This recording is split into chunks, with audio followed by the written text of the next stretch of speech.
Marte, yo no sé si os habéis dado cuenta, pero Marte ha estado siempre, sabéis, ha estado siempre en el conocimiento de la humanidad. Nadie lo ha descubierto. Los primeros habitantes ya se fijaron en el cielo y veían que había ahí un punto rojo que se movía a lo largo del año y que no estaba siempre quieto, y ya trajo la atención de todo el mundo. Los egipcios, los chinos, los griegos ya se fijaban en Marte. Forma parte de las deidades Marte. Y de hecho está muy enraizado en la cultura popular. Marte ha sido inspiración de novelas, ha sido inspiración de nombres, los marcianos. Que los habitantes de fuera de la Tierra son los marcianos. Los tenemos asociados ya con ese apellido.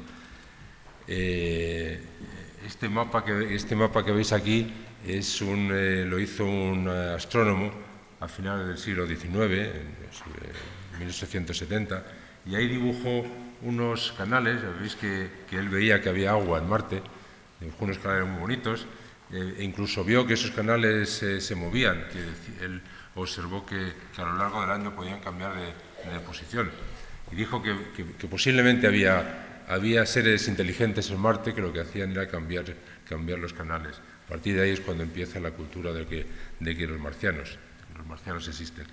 Luego se vio que realmente no era cierto y que las observaciones no fueron correctas. Pero de alguna forma, como os decía, a partir de este momento empezaron a hablarse de los marcianos, empezó a escribirse literatura de los marcianos. Los marcianos existen no solo en la literatura, sino en los cómics. Flash Gordon, los famosos cómics en donde los habitantes de Marte aparecen en los tebeos. Y un poco basado en eso, pues es el arranque de lo que voy a contar. Lo primero que os quiero transmitir un poco es por qué hay que explorar Marte.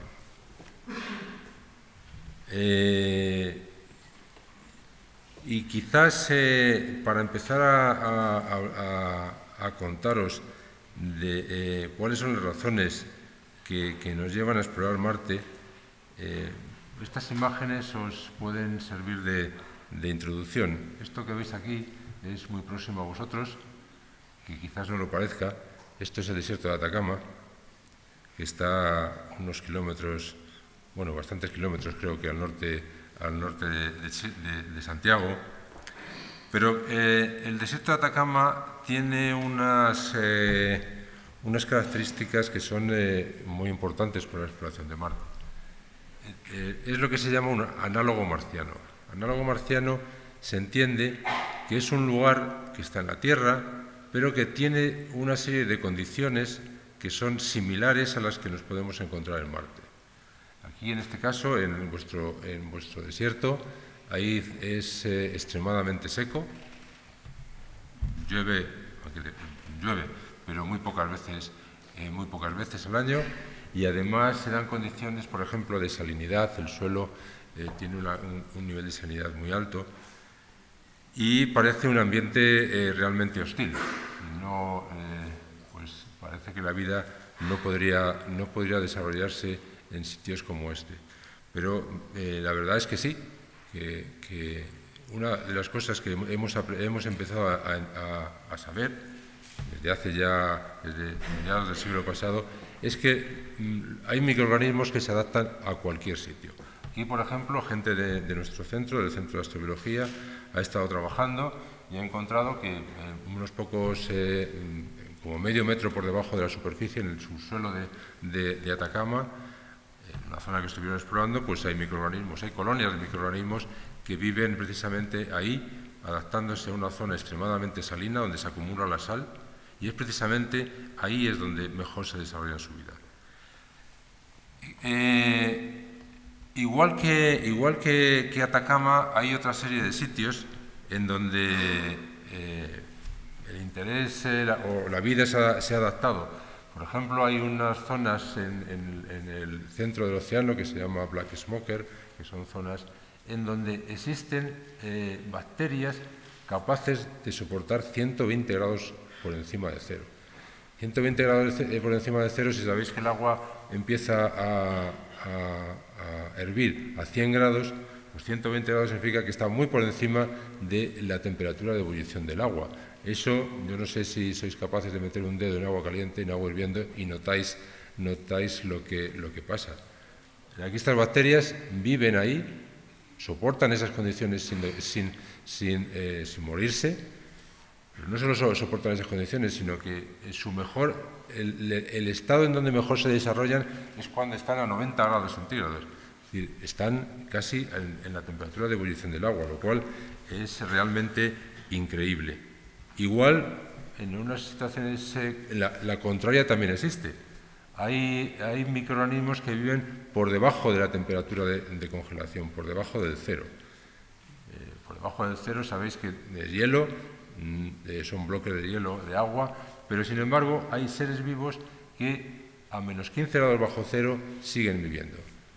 Eso, no solo siguen viviendo, es que es cuando mejor viven. Si tú les pones a 20 grados centígrados, que es cuando nosotros estamos en mejores condiciones, posiblemente esas bacterias o mueran o dejen de tener una actividad que no tienen metabolismo, es decir, que se quedan como muertas. Eso nos ha llevado a pensar y a descubrir que hay microorganismos que se han adaptado a sitios mucho más difíciles, como sitios extremadamente ácidos o extremadamente alcalinos, o en el fondo de los océanos, como os decía, en el fondo del océano, donde la presión es muy alta, también hay microorganismos.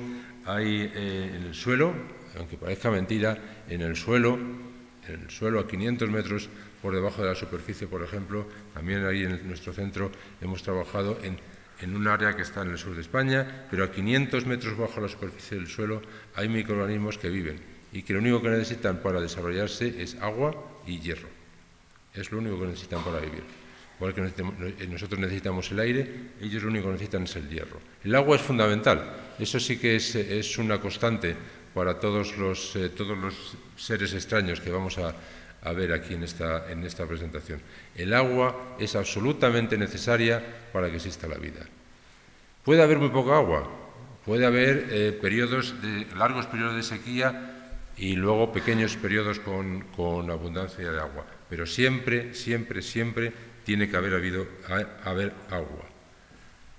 Ambientes hipersalinos, zonas en donde la cantidad de sal que es muy grande, temperaturas muy frías, temperaturas muy altas, altas concentraciones de metal, sitios en donde la mayoría de las bacterias que conocemos se mueren o se intoxican por efecto de los metales. Hay algunas, sin embargo, que son capaces de superar esa condición y de haberse adaptado a ese ambiente tan agresivo que es, por ejemplo, son los metales, y poder vivir en esas condiciones. La radiación. Todos sabéis que las centrales nucleares son lugares hostiles, que la gente que trabaja en las centrales nucleares tiene que protegerse, que toda la zona donde está el reactor nuclear está protegido por paredes enormes. Pues hay bacterias que viven cerca del material nuclear, cerca de la zona donde hay un nivel de radiación alta. Todo esto nos ha llevado a pensar, y en particular, que hay una serie de casos, los que he puesto en rojo, que son condiciones que se dan en Marte, que si hay sitios en la Tierra o hay microorganismos en la Tierra que se han adaptado a esas condiciones, ¿por qué no vamos a encontrarlos en Marte? Es decir, que lo que hemos aprendido de la Tierra, lo que hemos aprendido de los análogos que os decía antes, como Atacama, es que hay microorganismos que la vida se ha adaptado a esos entornos y que ese mismo entorno los podemos encontrar en Marte. Hay otro punto importante que nos ha llevado que lleva a la comunidad científica a pensar que Marte puede ser un lugar interesante. Y es que en todo sistema solar, en todo sistema planetario, hay una serie de planetas que están a una distancia de su estrella, en nuestro caso del Sol. Aquí representamos otra estrella diferente de las muchas que se están estudiando. Pero hay una serie de planetas que están a una distancia del Sol, en nuestro caso precisamente son la Tierra y Marte, que tienen las condiciones adecuadas para que pueda existir agua líquida. Lo que os decía antes, el agua es el elemento fundamental para que exista vida. Y solo en nuestro sistema planetario, la Tierra y Marte cumplen esas condiciones. Es decir, que de nuestro sistema solar prácticamente solo 2 planetas pueden albergar la vida. Luego, si acaso, a lo mejor vemos que hay alguna otra luna por ahí perdida que también tiene agua. Pero fundamentalmente esos 2 planetas son los únicos que pueden albergar vida. En la Tierra sabemos que tenemos sospechas de que hay vida. Estamos nosotros aquí precisamente además hablando. Y en Marte, pues, tenemos sospechas. Por eso, esa es una de las razones de que hay que explorar Marte. La razón de cuál es explorar Marte también es una razón de, bueno, si sabemos que nos importa que haya vida en Marte. Al fin y al cabo, si tenemos vida en la Tierra, el resto nos da igual. Pero, bueno, nos da igual o no nos da igual, porque si pensamos, ¿estamos solos en el universo? Es el único planeta que en millones de estrellas, en millones de galaxias, ¿estamos solos? Cuando nos preguntamos eso, pues no sabemos qué decir. La astrobiología, que es una ciencia que es relativamente nueva, trata de abordar esa pregunta. Y lo primero que tiene que saber es si estamos solos o no. Si tenemos hay otro planeta cercano o otro sitio cercano que tiene vida, pues ya nos puede llevar a pensar que la vida puede estar extendida a otros muchos millones de planetas en todo nuestro entorno. Otra cosa es que haya vida inteligente. Vida a nivel microscópico, a nivel de bacterias, puede ser, es factible. Si encontramos en Marte no vamos a encontrar vida inteligente, por supuesto. En Marte podemos encontrar microorganismos y podemos extrapolar y pensar que puede haber millones de planetas en nuestro universo con vida, pero vida inteligente, como os decía, es otra cosa. Esto nos dice que Marte y la Tierra pueden tener agua, lo cual nos pone en el camino de explorar Marte. Estas son dos fotos de los 2 planetas que, bueno, son similares. En el fondo tienen muchas similitudes Marte y la Tierra. Aquí, por ejemplo, os he puesto algunos datos así muy rápidos. Quizás lo más interesante es que la gravedad de un planeta y el otro son muy distintas. Nosotros pesaríamos la tercera parte en Marte, seríamos mucho más ligeros, podríamos dar saltos mucho más altos que lo que damos en la Tierra. De hecho, hay una película en donde el protagonista da saltos increíblemente altos. No seríamos capaces de tanto, pero pesamos la tercera parte. Las temperaturas, sin embargo, son mucho más bajas en Marte que en la Tierra. Aunque estas son temperaturas medias, en Marte la temperatura por la noche puede bajar hasta menos 80, menos 90 grados bajo cero. Y el día, solo en algunos periodos del año, en el verano y en la zona tropical, sube a 2-3 grados por encima de cero. El Marte es muchísimo más frío ahora que en el pasado. Y la composición, por ejemplo, de la atmósfera es muy distinta. La atmósfera marciana es fundamentalmente CO2, la atmósfera terrestre es fundamentalmente nitrógeno y oxígeno. El Marte, como decía, es fundamentalmente CO2, no es respirable. No es posible que nosotros salgamos a la atmósfera marciana, respiremos y podamos desarrollar nuestra vida al aire. También es importante la presión. La presión atmosférica es 100 veces más baja en Marte que en la Tierra. Eso también es un inconveniente para la vida al aire libre. Y, por ejemplo, ya un dato curioso es que la duración del día es igual. El día marciano y el día terrestre dura prácticamente lo mismo, dura 24 horas, pero, sin embargo, el año marciano es el doble del año terrestre. Es decir, las estaciones son el doble. Un año marciano son 24 meses terrestres. Por lo demás, pues así, pasando rápidamente, en Marte este es un poco el perfil que tiene Marte. Tiene una zona, las tierras bajas y las tierras altas. Las tierras bajas, que son prácticamente todo el hemisferio norte. Hay una diferencia muy importante, porque aquí, esto que veis aquí es un corte, como si hiciésemos un corte de arriba abajo. Estas son las tierras bajas, estas son las tierras altas. Y hay una diferencia muy importante entre los 2 sitios. Esto da la impresión, además, muy influenciado por cómo se dibuja, que en el norte pudo haber agua, pudo haber un océano gigante. En el sur eran las tierras no cubiertas por el agua y esta es una zona intermedia, una zona costera, en donde pues, parece que pudo estar cubierto por agua en ciertos periodos. Esto es un poco lo que se ve. Por lo demás, pasando rápidamente, pues se dan cosas como en la Tierra, que os ponía, por ejemplo, hay volcanes, hay muchos volcanes en Marte. De hecho, el volcán más alto de todo el sistema solar está en Marte.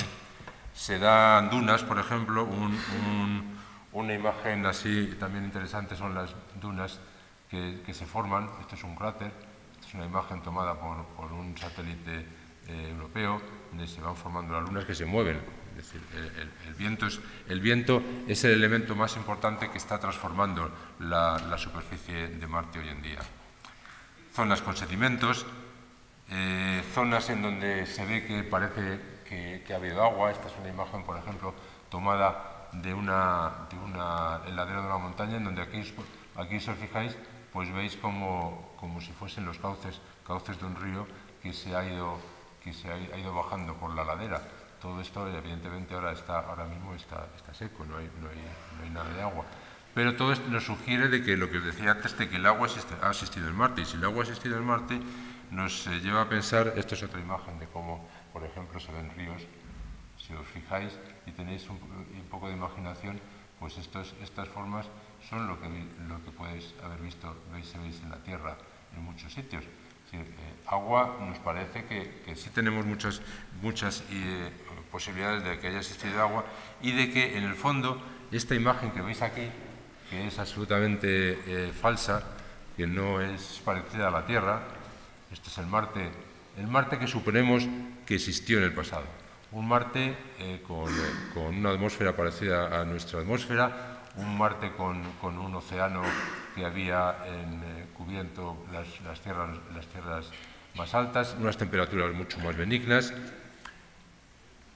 y que si hubo suficiente tiempo, o estas condiciones perduraron suficiente tiempo, pues pudo haber, igual que en la Tierra, en prácticamente 500 millones de años apareció la vida.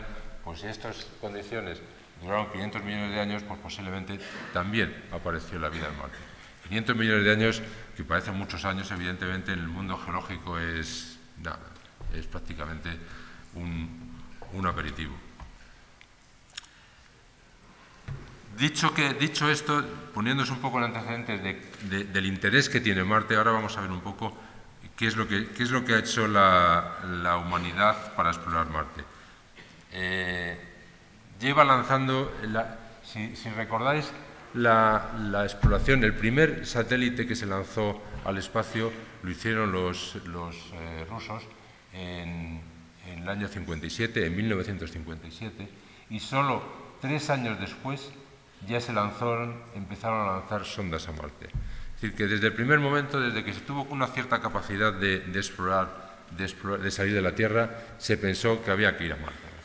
Ya todo lo que había habido antes, las expectativas que había, hicieron que la NASA, que era la agencia más potente, y la URSS, que estaba en ese momento en un periodo de auge, y estaban compitiendo Estados Unidos con la URSS para explorar el espacio, se pusieron a trabajar. Lamentablemente, explorar el espacio no es sencillo, no es hacer un cohete y lanzarlo. Aquí todos los puntos rojos que veis son puntos que significan que han fallado, que se lanzó algo y por distintas circunstancias, o en el lanzamiento o en el camino de ida, se perdió la misión. Entonces veis que hay muchas misiones en donde, pues, fundamentalmente, además, sin que eso signifique mucho, el número de misiones falladas son más de origen ruso, de origen de la URSS, que de origen de Estados Unidos. Eso puede querer decir que, bueno, pues que unos trabajan mejor que otros o que tienen más suerte que otros. En esta época, realmente es un mérito para la ingeniería el que se lanzasen misiones como esta. La primera que llegó fue en el año 64. El año 64, luego la veremos, fueron las primeras imágenes que tenemos de Marte. Se recibieron en el año 64, ya veréis que son de una calidad un poco que deja mucho que desear. Y aquí, en el año 75, hubo un hito importante, que llegó la primera misión que llegó al suelo marciano fueron las Viking, 2 misiones que fueron, creo que han sido las misiones más costosas que la NASA ha desarrollado y que tenían el objetivo de descubrir vida en Marte. Luego fallaron, no descubrieron nada, aunque luego también se ha visto que realmente no estaban bien diseñadas. Antes, aunque estas llegaron a la superficie, realmente los rusos llegaron antes, que eso no se sabe mucho. El Mars 2 llegó antes a Marte, depositó un pequeño vehículo de este tamaño, pero apenas duró un par de segundos. Llegó, dijo que había llegado y se perdió. No fue capaz de decir nada más. Luego ha habido un periodo, hasta el año 88 no se volvió a lanzar nada más. Volvieron a ser los rusos los que retomaron el trabajo y volvieron a fallar. Phobos 1, Phobos 2, se volvieron a perder en el camino. El siguiente intento fue americano, el Mars Observer, también se perdió en el camino. Y realmente en el 96 es cuando empieza la nueva era de exploración de Marte. El nuevo momento en donde los Estados Unidos, NASA, manda un pequeño rover, pequeñito, que lo único que prácticamente que podía hacer era moverse unos metros desde el lugar de aterrizaje, pero con eso demostraron 2 cosas. Demostró la NASA que era capaz de aterrizar en Marte de forma segura, lo cual era importante, y que era capaz de controlar un rover desde la Tierra, que también era un objetivo tecnológico. Nunca se había demostrado, era complicado porque no puedes, un rover como estos, que se opera desde la Tierra, no os imaginéis que es como un joystick que estáis moviéndolo y que le decís que moverse hacia adelante y el rover se mueve hacia adelante. El tiempo que tarda en llegar un mensaje a Marte pueden ser 10 minutos. Es decir, desde que vosotros le decís muévete para adelante, tarda 10 minutos en llegar el mensaje a Marte y en moverse. Y luego otros 10 minutos en recibir la señal de que se ha movido. Con lo cual eso es imposible. Es algo que no es posible manejarlo con un joystick como lo tenemos aquí en la Tierra. Hay que hacer otra cosa. Hay que darle una cierta inteligencia al vehículo y que tú le digas simplemente muévete hasta 2 metros más allá y cuando llegues a esos 2 metros te paras. Y en ese camino de movimiento él tiene que tener una cierta capacidad de decir, oye, si veo un peligro me paro y espero a que alguien me diga algo. Entonces eso es lo que intentó demostrarse con Mars Pathfinder y lo que se demostró, efectivamente, que se era capaz de hacer ese proceso. Después se han enviado más misiones, el Mars Global Surveyor, que ha cogido era un satélite que tomaba imágenes de la superficie, que fue capaz, luego veremos alguna foto de ver cómo era la superficie en detalle, cómo eran las alturas, qué minerales había. El Mars Odyssey, que todos estos vehículos pues estaban enfocados a observar Marte desde arriba, y tomar datos y enviarlos a la Tierra para que los investigadores supiesen cómo es realmente Marte, de qué está hecho. Luego han llegado al suelo 2 misiones más, los rovers un poquito más potentes, que eran el Spirit y Opportunity. Spirit ya está fallecido. Opportunity, quien se lanzó en el 2003, todavía sigue trabajando en Marte, lleva 10 años mandando datos desde allí. Phoenix, que fue un equipo que simplemente llegó al Polo Norte, se depositó, estuvo un par de meses enviando datos y nos enseñó un poco cómo es el norte de Marte y cómo posiblemente hay agua en la superficie del norte de Marte. Y luego después pues ya tenemos lo último. Los rusos vuelven a fallar, tienen la negra desgraciadamente con la exploración de Marte, porque en el 2011 volvieron a mandar una misión la misión Phobos, que despegó correctamente, pero cuando estaba haciendo la primera órbita ya para irse camino de Marte, se perdió el control y acabó cayendo en el mar. Los chinos han empezado también a interesarse en la exploración de Marte, fallaron en su primer intento. Curiosity, Mars Science Laboratory, está allí, ahora mismo está enviando datos, y esta misión es de la India que está empezando a ser una potencia también mundial en el mundo del espacio. Pues ya ha mandado una misión a Marte y con eso demuestra su tecnología y su nivel de capacidad. Es un poco lo que empezábamos al principio, su nivel de emprendimiento, su capacidad. Se ha puesto un objetivo de llegar a Marte y demostrar que son capaces de tener la tecnología necesaria para llegar a Marte. Quizás que luego esa tecnología la utilizarán en la Tierra para otras misiones. Y aquí está Maven, que es otra misión de la NASA que se lanzó el año pasado y que está ahora mismo, acaba de llegar a Marte y a la superficie, a su órbita en Marte, porque no llegará a la superficie, y estará enviando datos dentro de poco. Eso es una idea general de lo que ha pasado. Todas estas misiones nos han informado de cómo es el planeta. Fijaros que esta es la primera imagen que nos llega de Marte, en el año 64, y os podéis imaginar que prácticamente no se ve nada. Son imágenes de 100 kilómetros por 100 kilómetros. Lo único que adivinamos, pues, que hay montañas, que no hay ríos, evidentemente, y que es una zona bastante desértica. En el año 69 empieza a llegar un poquito más, y ya en el año 75 esta imagen dio la vuelta al mundo, porque era la primera imagen que se llegaba de un planeta distinto de la Tierra. Esto fue un hito tecnológico que pues todos los periódicos del mundo lo reflejaron y que pues realmente demostró que se era capaz de llegar a Marte y que se tenía la tecnología necesaria para hacer un desarrollo como este. Después pues han hecho las distintas misiones, pues nos han mandado imágenes cada vez más sofisticadas. Por ejemplo, esta es una imagen de cómo es el polo norte de Marte. Esta es una imagen que nos enseña un poco que aunque Marte es un lugar muy hostil, es un planeta que ahora mismo prácticamente no tiene nada, no tiene ninguna actividad, una pequeños rescoldos de movimientos tiene. Estos son una imagen que muestra que aparentemente en algunos sitios todavía se produce unos cauces, unos pequeños, escurre el agua, por decir de alguna forma, de su superficie.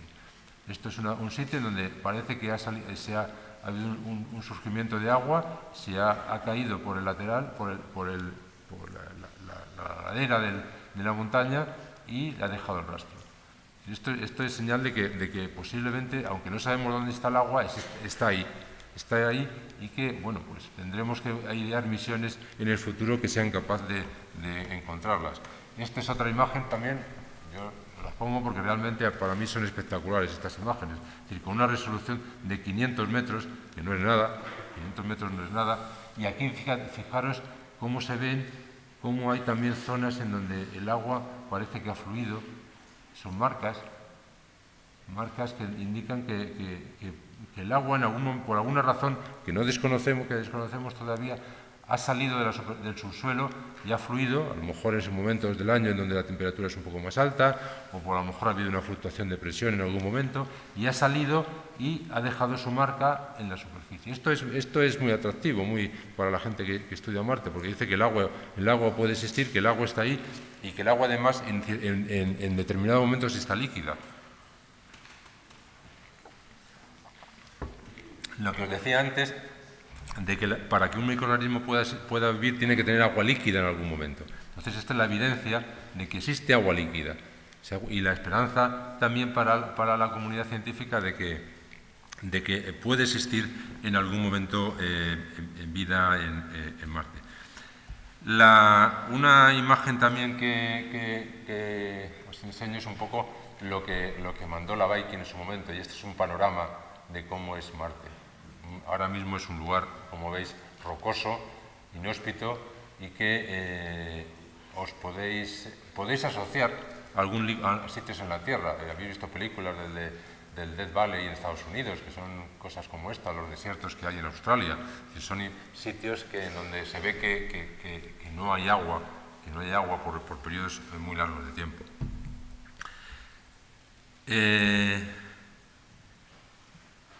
Como os decía, el planeta va cambiando. Esta es una imagen del Polo Norte, también para que daros una idea de lo que están enviando los satélites. Esta es una imagen del Polo Norte, cómo a lo largo de las estaciones pues, se va transformando.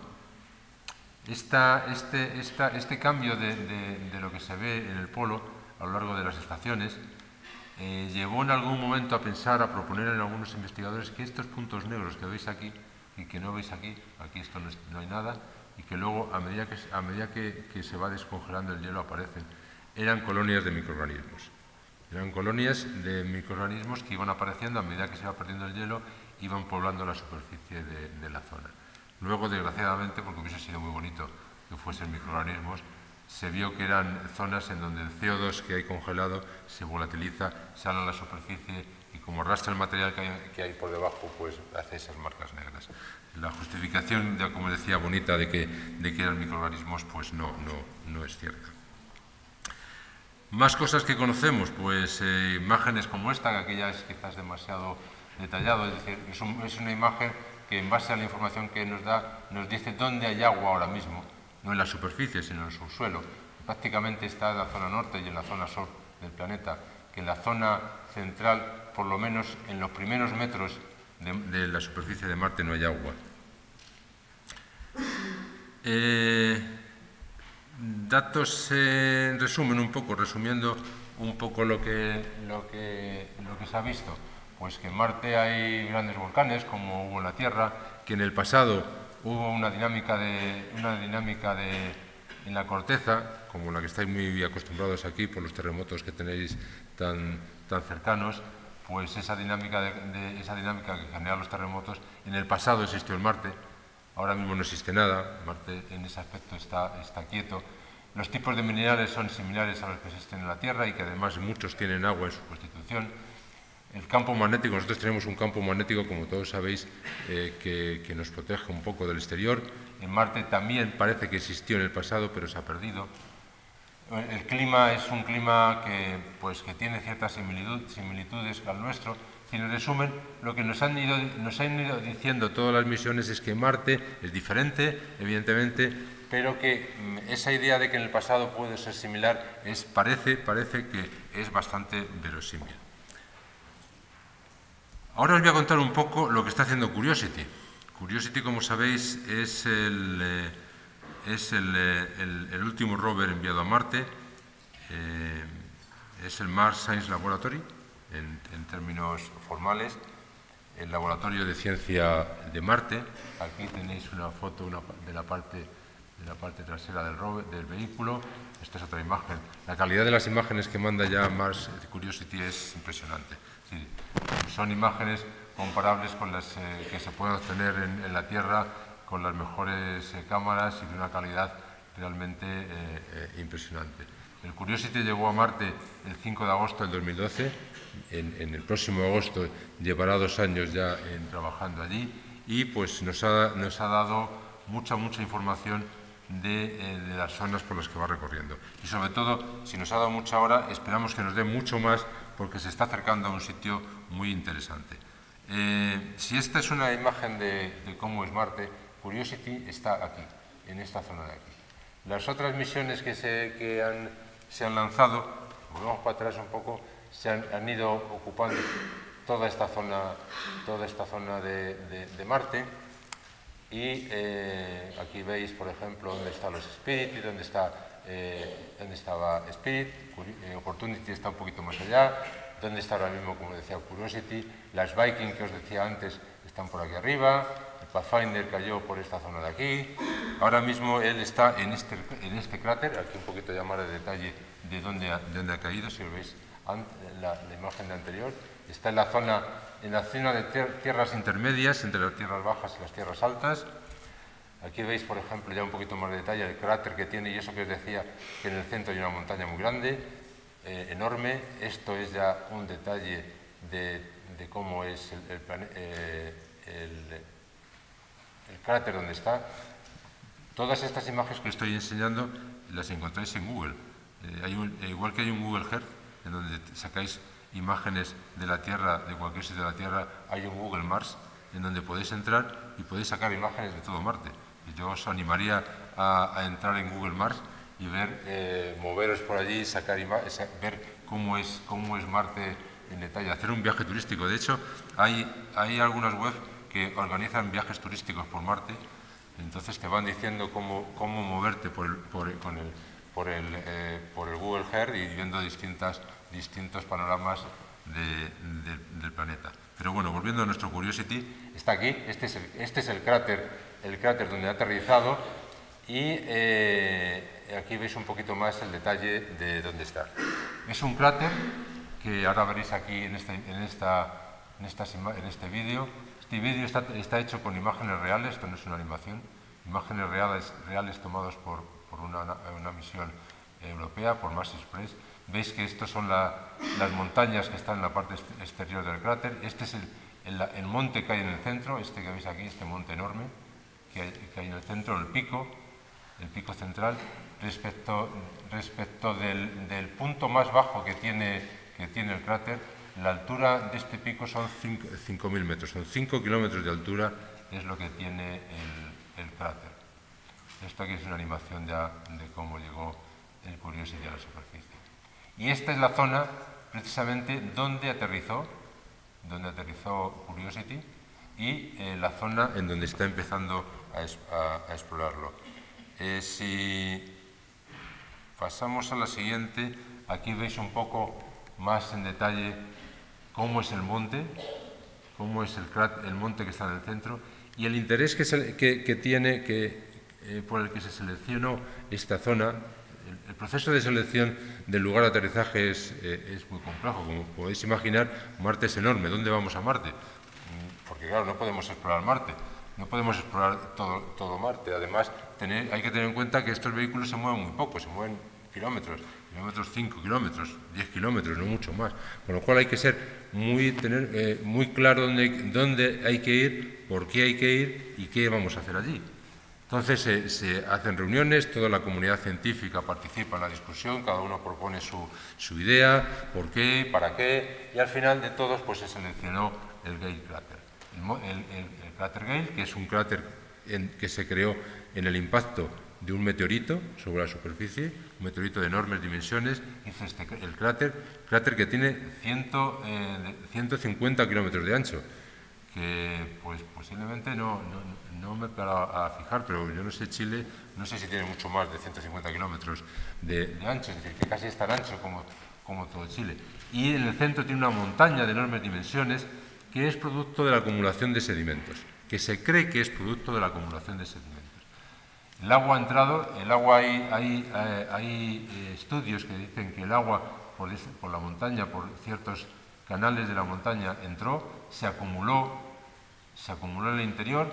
Esto, por ejemplo, es un ejemplo de cómo pudo ser. Y esa acumulación hizo que se depositasen sedimentos y se acumulasen en el centro. Esos sedimentos pues están ahí.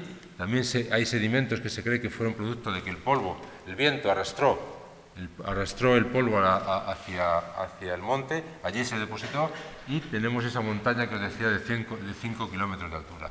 Pues este es el objetivo fundamental de Curiosity, llegar al borde del cráter y estudiarlo en detalle.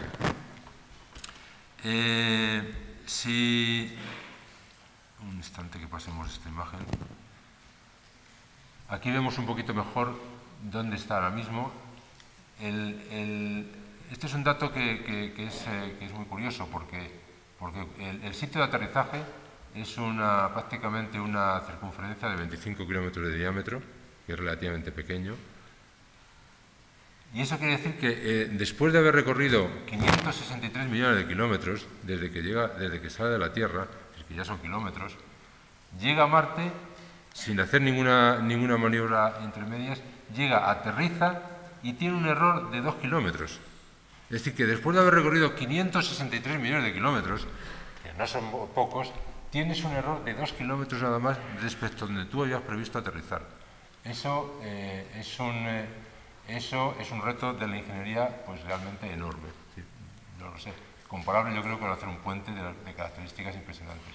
El error, después de haber recorrido ese kilómetro, de entrar en Marte sin saber muy bien, con muy grandes incertidumbres, porque no sabes si te vas a encontrar tormentas, si no si vas a encontrar ráfagas, polvo en el ambiente, y solo tener un error de 2 kilómetros es para quitarse el sombrero con la ingeniería y con la capacidad que tiene ahora mismo de conseguir vuelos fuera de la Tierra con gran precisión. Los objetivos que os decía que tiene Mars Laboratory están puestos aquí. Prácticamente, y en resumen, el objetivo es determinar si Marte es habitable. Es decir, si Marte en el pasado tuvo las condiciones esas que os he mencionado antes, que tenía agua, que tenía los elementos necesarios y que las condiciones ambientales eran las adecuadas para que se diese la vida. Esta es una foto, un selfie de Marte. Este es un selfie del Curiosity, para que os hagáis una idea de cómo es, que lo del selfie está en todos los sitios.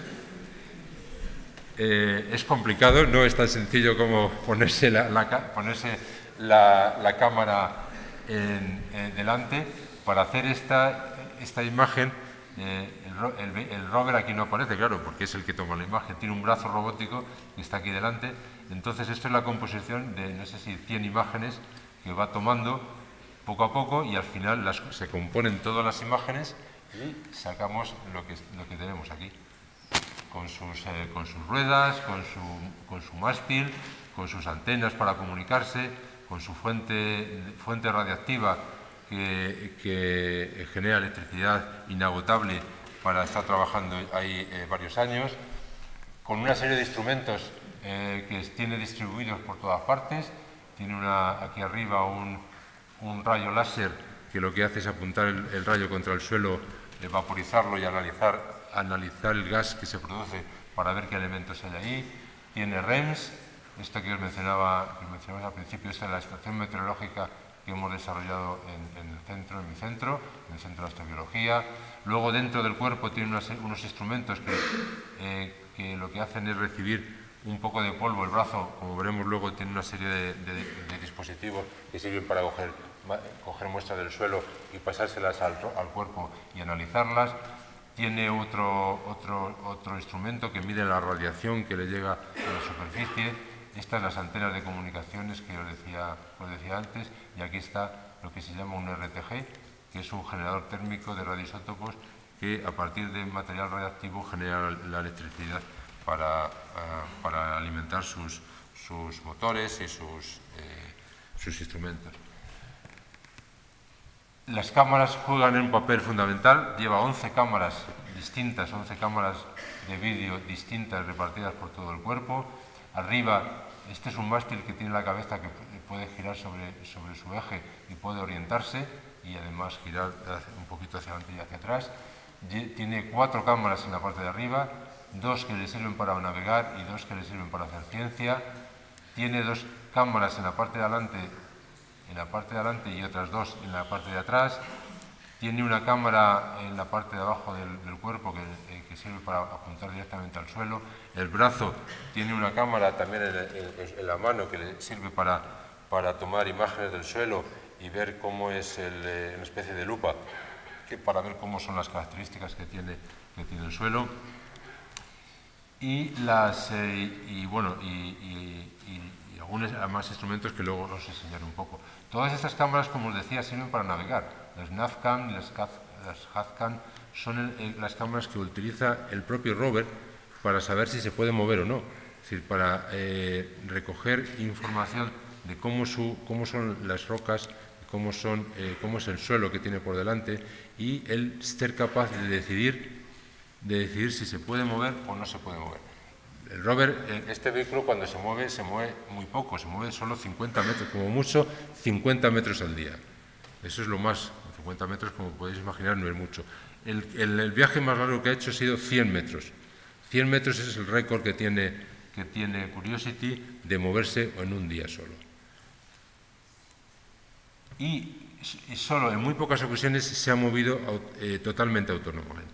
Es decir, en muy pocas ocasiones se le ha dicho, vete de aquí a allí, sin darte órdenes, sin decirte por dónde. Él solo es capaz de trazar la trayectoria, moverse y salvar todos los obstáculos que tiene por delante. Pero generalmente todas esas cámaras, como les decía, sirven para eso, sirven para detectar posibles incidencias. Aquí tenéis otra imagen más detallada. Os pongo, este es nuestro sensor, el sensor de viento. Esta es la antena, os pongo aquí la antena que está aquí, esta es la antena, porque también ha sido una contribución de España al rover. Esta no es del Centro de Astrobiología. Aquí tenéis nuestros dos, esta es una foto de Curiosity durante el montaje en JPL, en Pasadena.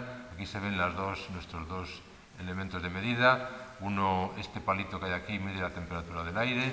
Este cilindro mide la humedad relativa. Esto que tenéis aquí son tres ojos que lo que hacen es mirar al suelo y ver cuál es la temperatura del suelo. Y luego esto que tenéis tiene aquí en esta parte, los dos booms, son el medio que tenemos para medir la velocidad y la dirección del viento. Curiosity ha funcionado bien, no ha tenido algún problema con la memoria de un ordenador que se le estropeó pero bueno, luego se recuperó. Quizás el único punto más complicado que tiene Curiosity, como les decía, funciona bien, son las ruedas. Aquí se mueve un poco rápidamente, pero fijaros que en un momento determinado aparecen agujeros en las ruedas. Aquí hay agujeros que están hechos a posta y otros agujeros como este que aparece por aquí que no está hecho a posta. Eso lo que pasa es que las ruedas se le están estropeando. Las ruedas son metálicas, están hechas de aluminio, pero a pesar de todo, si os fijáis aquí, mirad que se le ha hecho una especie de jirón, que se le ha levantado un trozo de rueda, como veis aquí un trozo de aluminio, y eso es producido, aquí hay otro agujero, eso se cree, no se sabe todavía muy bien qué es que el suelo es muy rocoso, como veis aquí, está lleno de piedrecitas y de cantos puntiagudos. Entonces lo que va haciendo esos cantos van deformando la rueda y cuando las deformaciones se producen unas sobre otras constantemente, puede llegar a romperlo y a levantar trozos de la rueda. Esto es lo más peligroso porque cada vez se van degradando más y hay que cuidarlas. Curiosity ahora mismo este es el recorrido que ha hecho. Aterrizó en el norte aterrizó en esta zona de aquí, la zona que se bautizó como Bradbury. Luego estuvo moviéndose 300 soles, 300 días. En Marte el día no se llama día, se llama sol, por convencer. Todos los que exploran Marte se pusieron de acuerdo en llamarle sol. Estuvo 300 soles, 300 días moviéndose cerca de la zona de aterrizaje y desde el sol 300 pues se está moviendo poco a poco, como os decía, 40, 50 metros diarios, sigue este recorrido y pues estará más o menos el 572, ahora estamos aproximadamente el 580 y esta es una imagen un poquito por donde está ahora mismo.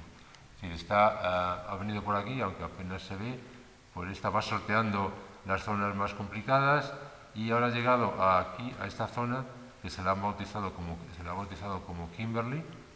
Estará un tiempo investigándola, estudiándola, tomando imágenes, tomando datos y luego pues seguirá su camino hacia la base del Monte Sharp, que es donde, como os decía, es el objetivo fundamental y donde se está interesando, donde se está buscando información. Esta es una imagen de lo que está viendo ahora mismo. Esto en la negra, en esta parte, veis que estaba aquí parado y esta imagen es una imagen de esta zona de aquí. De la imagen de la zona, como veis, llena de rocas y fundamentalmente hay poca arena, hay poco polvo, hay un poco por esta zona, pero sobre todo son rocas de grandes dimensiones. Ya nos vamos yendo un poco más rápido de lo que ha estado haciendo. Ha estado analizando rocas como esta en forma de pirámide, que es quizás una de las más curiosas que ha encontrado. Ha visto, como os decía antes, rocas que son iguales a las que nos encontramos pues, en los ríos los ríos de la Tierra, donde se forman los cantos rodados. Aquí se pueden ver que estos conglomerados que ha encontrado son muy similares a los que vemos que lo tenemos nosotros cerca de nuestros ríos, y eso es porque, como decía antes, se cree que hubo un canal por lo que entró agua, y toda la zona por donde se está moviendo ahora mismo Curiosity es una zona en donde el agua circulaba, no circulaba muy fuerte, era un camino suave, pero que ha dejado restos como los que os enseño aquí. Ha estado probando los distintos elementos. Aquí os pongo unas imágenes de cómo es la mano. Fijaros que esto es la mano del rover. Tiene un sistema para hacer agujeritos, hacer pequeñas perforaciones con esta especie de Black & Decker que tiene aquí. Tiene un sistema que son unas escobillas que sirve para limpiar la roca, quitar el polvo que tiene en la superficie, para poder analizarlo. Esta es la cámara que os decía antes, que es una especie de lupa. Esto es un instrumento que sirve para medir los elementos que tienen las rocas. Todo eso es un conjunto de filtros para quedarse con las partículas más pequeñas del suelo y poder analizarlas. Todo eso es lo que tiene en la mano y que va utilizando poco a poco según le conviene. Hay un vídeo que os voy a enseñar, quizás que es lo más interesante, que llevamos un poco justo de tiempo, que es lo que ha hecho Curiosity en el primer año. Esta es la imagen del aterrizaje. Aquí empieza a hacer las primeras pruebas, empieza a moverse. Aquí encuentra una roca, la roca la analiza, sigue moviéndose. Estas son las pruebas de que empieza a hacer, de coger muestras del suelo. Aquí lo veis, que las coge pequeñas muestras del suelo para ver cómo funciona el sistema, cómo las analiza. Estuvo mucho tiempo haciendo estas pruebas, viendo cómo se podía, qué problemas había, porque esto nunca se ha probado en la Tierra, es la primera vez. Después empezó a hacer pruebas de cómo hacer un agujero. Aquí en esas imágenes, por ejemplo, se ve cómo toma imágenes, cómo tomaba las imágenes el propio rover. Hace las primeras pruebas de perforación con el Black & Decker que os decía antes. Aquí veis cómo sigue, estas son las primeras pruebas. Fue un proceso complicado, porque estas pruebas, pues en la Tierra no se pudieron hacer completamente. Esta era la primera vez que se realizaron allí en condiciones reales. Entonces, bueno, pues hubo que tomar las medidas de seguridad necesarias para ver que no se daban problemas. Como veis, estuvo mucho tiempo. En esta zona estuvo mucho tiempo haciendo pruebas y haciendo verificaciones del sistema de perforación. Veis cómo llega la noche. Aquí ya empieza otra vez a moverse. Ahí le veis tomando imágenes con la cámara de la mano, con Mali. Fijaros el tipo de suelo que hay, el suelo por donde se mueve, y imaginaros que es una de las razones por las que el rover, las ruedas, se están dañando, se están degradando. Y esto es lo que hay en lo que está haciendo hasta ahora. ¿Qué es lo que va a hacer, lo que hay después de Curiosity? Pues la verdad es que es difícil decir lo que hay después de Curiosity, porque depende mucho de cosas o de factores que son ajenos a la comunidad, por decirlo de alguna forma, que está interesada en Marte. Los temas presupuestarios pues son los que de alguna forma dominan los procesos de decisión. Esto es un esquema que en 2006, ya hace unos cuantos años, se pensó cómo iba a ser la exploración. ExoMars, que es una misión de la Agencia Espacial Europea, se pensaba que se iba a lanzar en el 2013, todavía no se ha lanzado siquiera. Los MER, se pensaba que, bueno, porque había algunas misiones posteriores similares, no ha habido misiones posteriores. Se pensaba en hacer una red de pequeños landers, de pequeñas sondas, distribuirlas por todo Marte. Tampoco se ha hecho y tampoco se piensa hacer. que después del 2020 habría una misión, una supermisión en la que pues todas las agencias se pondrían juntas, trabajarían para traer una muestra de Marte a la Tierra, con un sistema muy complejo, pues tampoco está ahora mismo pensada. ¿Qué es lo que ahora, qué se pensó en el año, unos cuantos años después, en el 2009? Pues en el 2009 ya estaba mucho más cerca y las posibilidades de fallo pues eran menores. Curiosity se lanzó en el 2011, pues sí, se lanzó en el 2011. Maven se ha lanzado en el 2013, sí, se ha lanzado en el 2013. ExoMars se ha lanzado en el 2016, no. ExoMars no se ha lanzado en el 2016, se lanzará en el 2018, si Dios quiere, pero tampoco está claro. Vuelve a aparecer la red de landers en la superficie. No se sabe cuándo será esto, ni siquiera hay ningún proyecto en marcha que lo hará. Sample Return, lo que decía antes de la supermisión, ya se hablaba en el 2022, 2024, no hay nada. La siguiente, que está hecha en el 2013, ya lo de la Mars Sample Return ni aparece, ya no se sabe ni siquiera cuándo se va a hacer.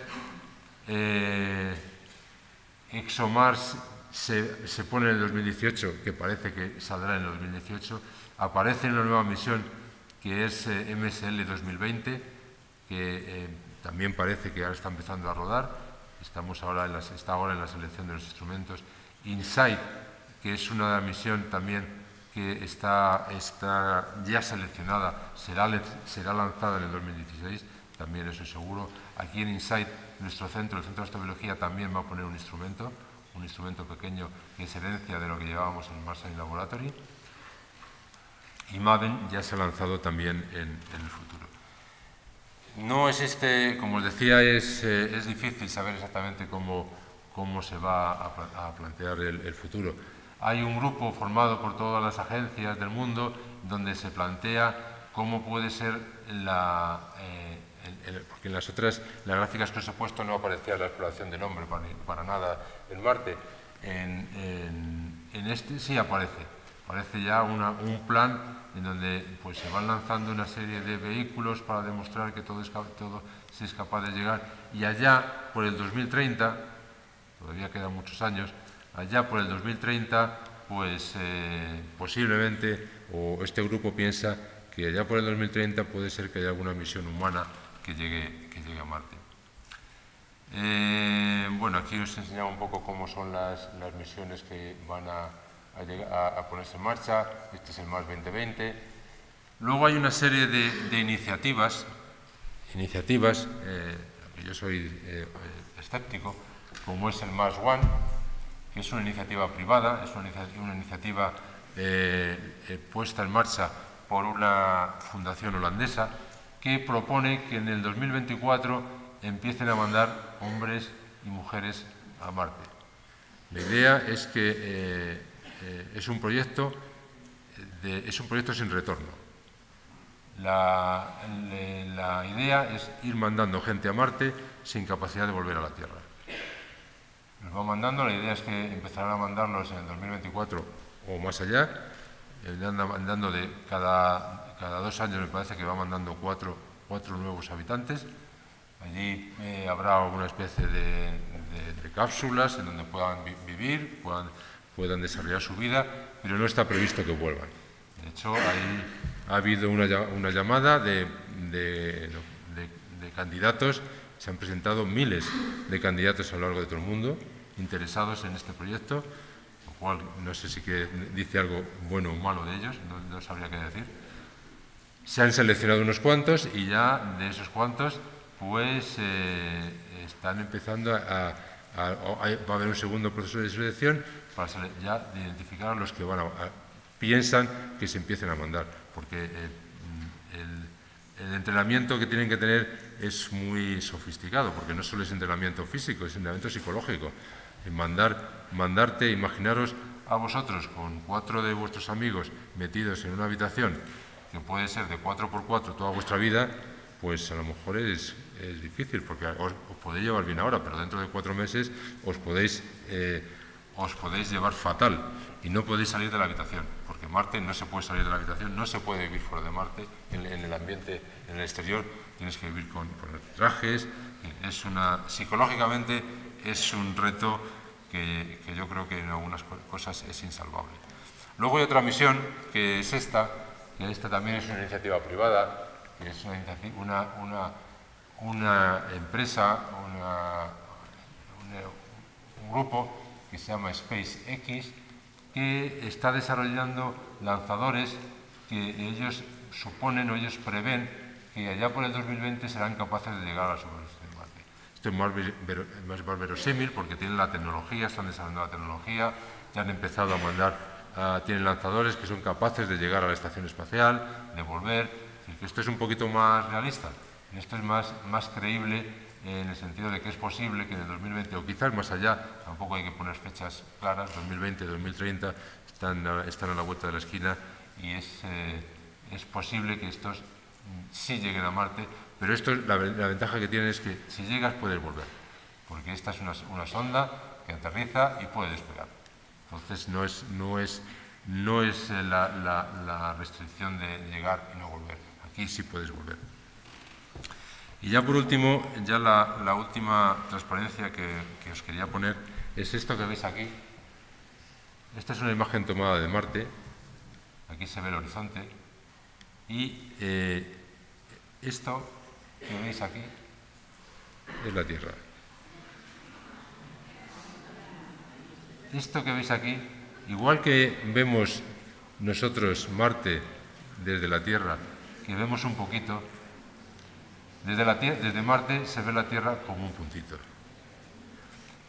Si alguno de vosotros que tenéis la oportunidad, que sois jóvenes, y que dentro de los años, en 2030, 2040, llegáis a Marte, pues por lo menos espero que os acordéis de que en esta charla, pues a lo mejor os hemos motivado para llegar a Marte.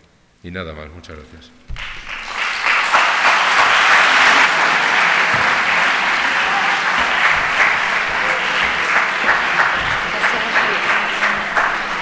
Ahora hay tiempo para preguntas. Pues que yo sepa, no. Pero sin embargo, el otro día hablando precisamente de, pues no sé con quién era, me parece que era como un periodista, en esto que os he puesto del Mars One, de gente que se quiere ir a Marte y que no quiere volver, me dijo que había muchos chilenos que se habían postulado para ir allí a Marte. O sea que alguno puede ser que llegue.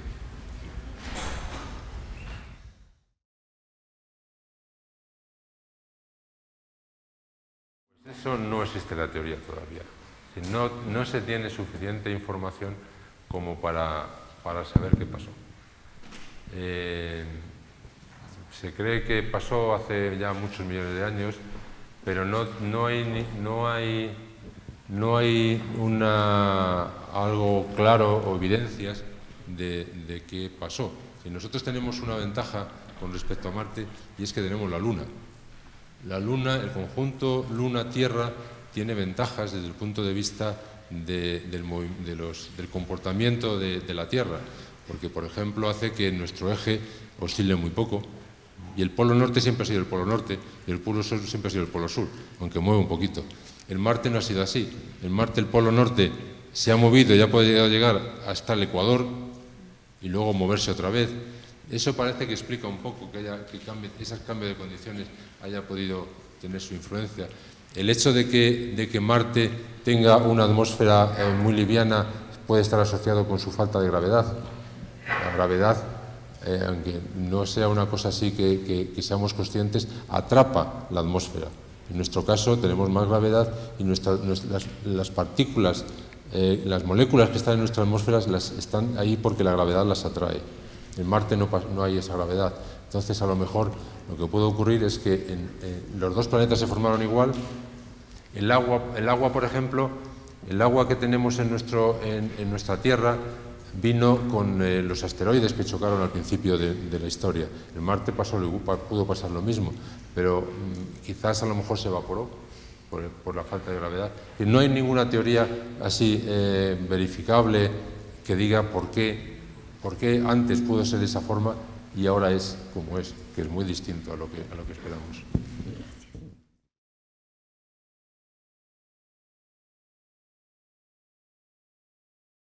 No, el problema que tiene es el planteamiento. Es decir, el planteamiento que hace la misión Mars One no es el típico de una misión como el último que os he puesto, de los SpaceX. El problema que tiene la misión Mars One es que manda a la gente, pero no vuelve. Entonces, en las condiciones de Marte es que mandará pues hábitat, imaginaros que son cilindros de 10 metros, 20 metros, por unos cuantos metros de diámetro, que estarán allí, pero claro, tú no puedes, la gente que está allí no puede salir de esos sitios, siempre tiene que estar dentro. Entonces, tienes que convivir 24 horas del día con personas que a lo mejor en unas circunstancias te llevas bien, pero imagínate que te empiezas a llevar mal. No es como en tu casa, que si te llevas mal con alguien, coges, te vas a otro sitio, a otro país, a otra ciudad, incluso, yo qué sé, te cambias hasta de cara. Allí no, tienes que estar dentro y tienes que convivir con ellos necesariamente. Y yo creo que hay ejemplos de que puede ser una tortura. No hay enfermedad, no puedes, cualquier enfermedad que tengas, quizás por muy sencilla que sea, puede ser mortal. Estás a miles de kilómetros. Aquí tienes un problema con una apendicitis, en 10 minutos o en media hora estás en el hospital y te operan. Allí, los que están allí, pues pueden tener conocimientos, pero a lo mejor unos conocimientos reducidos de medicina. Puede ser, cualquier problema puede ser terrible. Entonces, por eso que yo creo que soy escéptico. No creo que ahora mismo estén en condiciones de estar allí permanentemente. Otra cosa es que tú se vaya, que lo que ocurre en la estación espacial, se vaya, estés un periodo de tiempo y luego vuelvas y haya un cierto cambio de la gente que pueda estar explorando Marte. Yo creo que si no es muy peligroso. ¿Había alguna otra pregunta por ahí? Sí.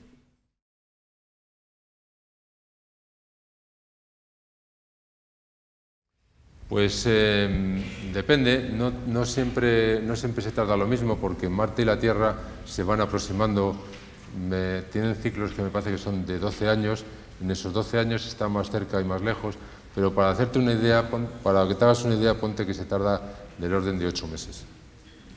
8 meses en ir y 8 meses en volver.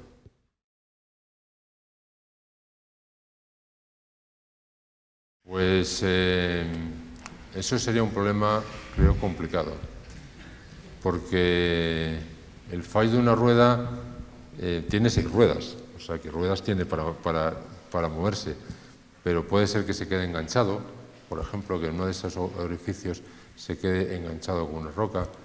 Eso sería un problema importante, porque de alguna forma la misión se inutilizaría. Hay sensores que los instrumentos pueden seguir funcionando, pero no se podría seguir moviendo. Yo creo que es un peligro que, de hecho, se está evaluando y se están viendo estrategias de evitarlo. Por ejemplo, las ruedas que están más degradadas son las de delante, y entonces se ha hecho una prueba de conducir marcha atrás. Es decir, dar la vuelta al rover y en lugar de moverse hacia adelante, dar la vuelta y moverse marcha atrás. Es posible. Entonces, bueno, eso como es un punto crítico, se está analizando muy bien cuál es el recorrido que se hace para seleccionar zonas lo más limpias posibles de rocas. Ahí se está haciendo un trabajo de prevención.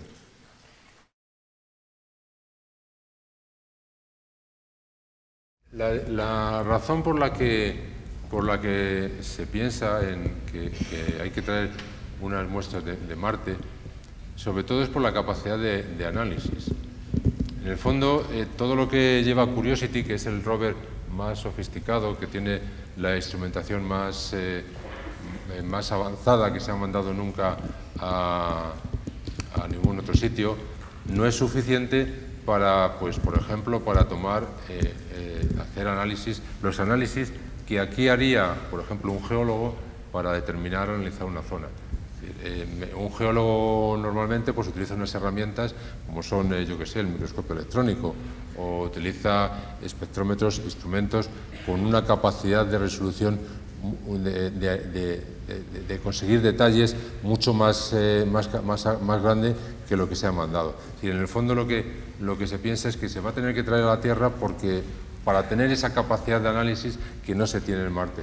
Y que lo único que sirve estas misiones es para quizás seleccionar el sitio más adecuado para luego traer la muestra a la Tierra y analizarla a fondo. Aunque quizás un punto importante para todo esto es que la zona más interesante es el subsuelo. Ahora mismo se están tomando datos de la superficie, pero lo que yo creo que todo el mundo piensa es que el subsuelo, 1 metro por debajo de la superficie, es quizás el sitio en donde mejor, muestras más interesantes se pueden conseguir.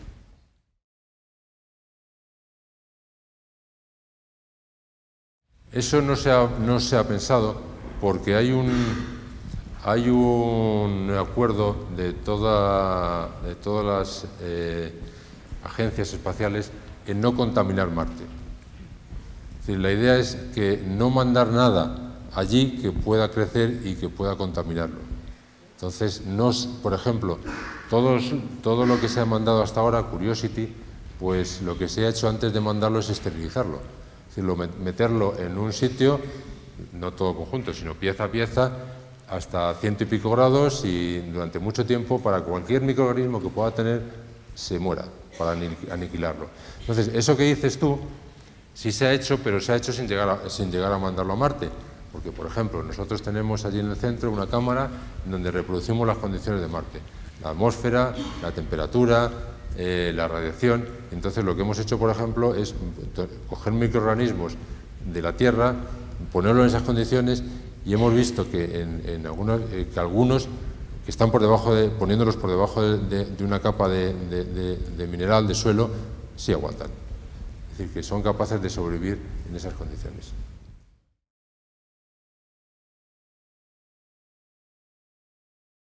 No, todavía no se ha... lo que has visto aquí de Curiosity, que hace una perforación, hace un agujero de 2 centímetros por 5 centímetros de profundidad. Es decir, no es suficiente. Sí hay otras misiones que van a hacer agujeros más profundos. Por ejemplo, ExoMars, que es una misión que se va a lanzar, esa que os decía que se ha ido retrasando poco a poco, que se va a lanzar en el 2018, esa va a hacer un agujero de 1 metro de profundidad. Y hay ya propuestas también que en el futuro quizás algunas se seleccionen misiones que van a hacer perforaciones más profundas. Y que todavía no hay ninguna que haya llegado muy a fondo.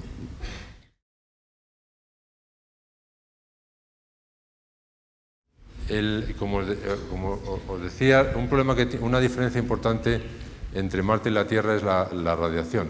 La radiación que llega a Marte es mucho más intensa que la que llega a la Tierra. La radiación viene del Sol y viene del espacio profundo.